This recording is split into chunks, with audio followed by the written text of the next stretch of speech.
Hello class, today we are starting chapter 9, which is focusing on quadratic and exponential functions. Today's lesson will focus on quadratic functions and how we can graph them. By the end of the lesson, you'll be able to graph using a table, identify the characteristics from a graph, find the maximum and minimums using the graph or the equation, and then graph the quadratics using those characteristics that you are able to identify. First thing that is helpful for us to know is a quadratic function is a nonlinear function written in the form f of x is equal to ax squared plus bx plus c, where a is not equal to 0. Ax squared plus bx plus c should look familiar to you from last chapter. That is one of the equations that we were factoring. Now we're working more with it and how we graph it. A parabola, that is what we use to describe the shape of a quadratic function. If you look at those two blue shapes down at the bottom, both of those are parabolas. That is how a quadratic function looks when graphed. A minimum is the lowest point on the graph of a parabola if it is opening upwards. So that U shape means that it's opening up. That green dot at the bottom is the minimum. This happens when a is greater than 0, aka a is positive. A maximum occurs in the opposite situation, the highest point on the parabola, again that green dot at the top of that example parabola, occurs when a is less than 0, aka negative. Other vocab that we have here is the axis of symmetry. So that's the central line in the parabola. If you notice back on that last slide and both in this graph down here, parabolas are symmetrical, meaning if we folded them in half, the two sides would line up. The line that we are folding on is that axis of symmetry, and the equation to find that is x is equal to negative b over 2 times a. So if you look at that graph down in the bottom right-hand corner, that red vertical line is the axis of symmetry. It's an x equals equation because it is a vertical line. The vertex is the general term for the maximum and minimum. So that vertex point is either going to be your minimum point or your maximum point, and that is the place where the parabola intersects the axis of symmetry. So that high point or low point is always going to be touching the axis of symmetry. So the first thing we're going to do here is graph using a table. So we've got our equation y is equal to x squared plus 6x minus 2. So we need an xy table, and we are going to start with our regular values of negative 2, negative 1, 0, 1, and 2. Those are the 5 simplest numbers that you could use to put into a graph. What this is asking you to do is say y is equal to negative 2 squared plus 6 times negative 2 minus 2. Remember, when you are putting this into the calculator, it is crucial that you keep those negatives in parentheses. So make sure when you are typing that into the calculator that the negatives have parentheses around them. When you plug this into the calculator for your first answer, when you plug in negative 2, we get an answer of negative 10. When I plug in negative 1, I get negative 7. 0, I get an answer of negative 2. 1, I get an answer of 5, and 4, I get an answer of 14. So I'm going to go ahead and put these on the graph. Since my largest value does not fit on the graph, I'm going to go ahead and change the numbering. I'm going to go up by 2's. Since I have negative values, that means I also need to change the bottom, so we're going to go down by negative 2's as well. If you change the top of the graph, you have to change the bottom of the graph. Same with left and right if you were to renumber the x-axis instead of this y-axis that we're looking at here. So now I'm going to go ahead and graph my points. I start at negative 2, negative 10. My next point is at negative 1, negative 7. Then I have 0, negative 2, 1, 5, and 2, 14. So if you notice, we don't have that complete U shape yet. It looks like we've got a little bit of a curve going on here down towards the bottom, but we don't have that complete U shape. So what that means is we're going to have to add on points. Since it's getting closer together, aka curving more at the bottom, I'm going to add on more negative numbers. It was curving more at the top or getting closer together at the top, then I would add on more positive numbers. So I'm now going to plug in -3. When I do that, I get an answer of -11. So that's the next point on my graph. I'm going to go down -3, -11. Still haven't started to go back up to complete that U shape, so I'm going to plug in -4. When I plug in -4, I get an answer of -10. So I'm starting to come back up, -10. So I'm starting to curve back up. As I said earlier, parabolas are symmetric, so I can now just trace across using symmetry to use that complete U shape. So every time I go over one, I'm going to go to that next point. Over one, to that next point, over one, to that next point.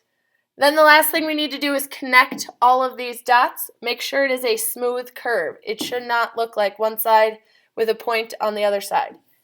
It should curve and look like a U shape.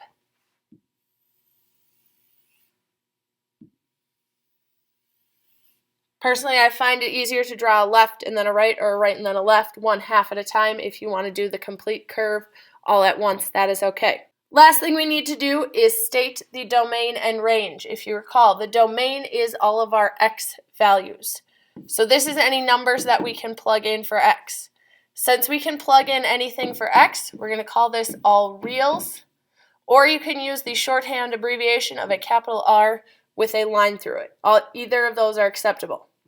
Looking at our range, those are our y values. So if we are looking at this graph, it is curving at the bottom and it reaches a bottom point. If you notice, if we kept our table going, no point can be lower than -11, so that means y has to be greater than or equal to -11. If the parabola was flipped over and had a maximum, then it would be y is less than that maximum y value. Go ahead and try this one on your own, graphing by making a table and then stating the domain and range. So that table, we've got -2, 11, -1, 6, 0, 3, 2, 1, 2, and 2, 3. This one starts curving on its own without having to add in any extra values. So as you can see, we went through and finished that parabola using the symmetry values. Domain, again, is all real numbers, and range is y is greater than or equal to 2. All of the numbers for y are greater than or equal to 2. Next thing we're going to do is they graph it for us, and we need to be able to identify the characteristics of that graph. So first is finding that axis of symmetry. We're looking for where the parabola could be cut in half, and that is, in this case, x is equal to -1. We're on the x, and we're at a -1. Next thing we need to do is find the vertex. So that's that, in this case, low point on the graph. So in this case, our vertex is going to be at -1, 0. And the last important characteristic is the y-intercept. So where we are on this y-axis line. In this case, we are at 0, 1. So 3 values to pick out from the graph: the middle line, the vertex point, and the y-axis point. Go ahead and try this one on your own. That axis of symmetry is that x is equal to 2, vertex is at 2, 3, and the y-intercept is at 0, -1. We can also identify these characteristics based off an equation using the formula that we were given for the axis of symmetry. So our formula from slide 1 for the axis of symmetry was x is equal to -b over 2a. Looking at our equation up top, we have a value for a, we have a value for b, and we have a value for c. So in order to find the x, we're going to start by taking the negative, or the opposite of this b value. So x is equal to, since we had a +4 to start, it's going to be negative in the equation. Then on the bottom, we have 2 times our a value, which in this case is 2. So my equation is now saying -4 divided by 4, giving me x is equal to -1. That is the axis of symmetry. Since we know that the vertex is on the axis of symmetry, we can go ahead and plug that x value in to find the y value. So I would say y is equal to 2 times negative 1 squared plus 4 times negative 1 minus 3. Following PEMDAS, the first thing you do is square. So I've got y is equal to 2 times 1 plus 4 times negative 1 minus 3. Then I'm going to go ahead and do the multiplication. So 2 times 1 is 2. Negative 4 times negative 1 is negative 4. And then minus 3. So to finish the problem, I have 2 minus 4, which is negative 2, minus 3 gives me negative 5. So that means my vertex point has an x-coordinate of negative 1 and a y-coordinate of negative 5. The y-intercept is very simple. You're going to take the formula 0, comma, c. So whatever that c value is, we use for our y-intercept. So I've got 0, comma, negative 3. So we found our axis of symmetry using the equation x is equal to negative b over 2a. We plugged that value in for x to find the y value of the vertex, giving us negative 1, negative 5. And the formula for the y-intercept is 0, comma, c. So in this case, 0, comma, negative 3. Go ahead and try this one on your own. Negative b over 2a results in 3. When I plug in 3, I end up with a y value of 13. So 313, and then for my y-intercept, 0, comma, c gives me 0, 4. Maximums and minimums are similar to finding that vertex. We just have to decide if it is a maximum or minimum. If you look back on that first slide, minimum means a is positive. Maximum means a is negative. So if we're looking at our a, b, and c values here, our a value is 2, b is negative 4, and c is negative 1. So since my a value is positive, I'm going to have a minimum. You find the value of the maximum or the minimum the exact same way you find the vertex. So the first thing we need to do is negative b, which in this case is negative 4, over 2 times a. Since I have a negative of a negative 4, that turns positive. So I've got 4 over 4, giving me an answer of x is equal to 1. Then we're going to go ahead and plug that in and say y is equal to 2 times 1 squared minus 4 times 1 minus 1. We start by squaring, which gives me 1, so 2 times 1 minus 4 times 1 minus 1. 2 times 1 is 2. Negative 4 times 1 is negative 4 minus 1. 2 minus 4 gives me negative 2 minus 1 gives me an answer of negative 3. So my minimum is at the point 1, negative 3. For the domain and range, as we discussed earlier, we can plug in anything for x, so our domain for this function is still all real numbers. When it comes to the range, we have to pay attention to the y value of that minimum point. In this case, it's a minimum, so the y's are getting bigger. So it is bigger than or equal to negative 3. Had it been a maximum, we would flip that around and say that y is less than or equal to negative 3. Go ahead and try this one on your own. Because the a value is negative, we have a maximum. Solving for x, we end up with negative 1. Plugging that back in, we end up with an answer of 8 for y, so our maximum is at negative 1, 8. Again, our domain is all real numbers, and since we have a maximum, our y's are less than or equal to 8. Last thing we're going to do today is graph using these characteristics. So the first thing you graph is the axis of symmetry. Then you're going to graph the vertex. Make sure to know if it's a maximum or minimum so you know if your graph is going in the right direction. graph the y-intercept, use symmetry, so use that axis of symmetry to graph the third point, and then the last part is to connect with the smooth line. Alright, so when I am graphing using the characteristics, this is going to simplify the process a little bit because we won't have to plug in so many values for the table. So the first thing you want to do is go ahead and find that x, or that axis of symmetry. So we've got negative b over 2 times a, which gives me negative 4 over negative 4. So my axis of symmetry is x is equal to 1. I'm going to go ahead and plug that in on the graph with a dashed line to show that that's going to be my middle of my graph.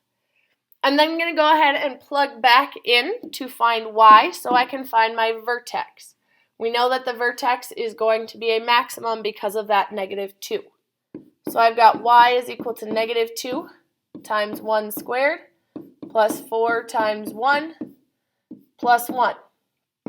1 squared is 1, so I've got negative 2 times 1 plus 4 times 1 plus 1, giving me negative 2 plus 4 plus 1. Negative 2 plus 4 is 2 plus 1 gives me y is equal to 3 for a vertex point of 1, 3.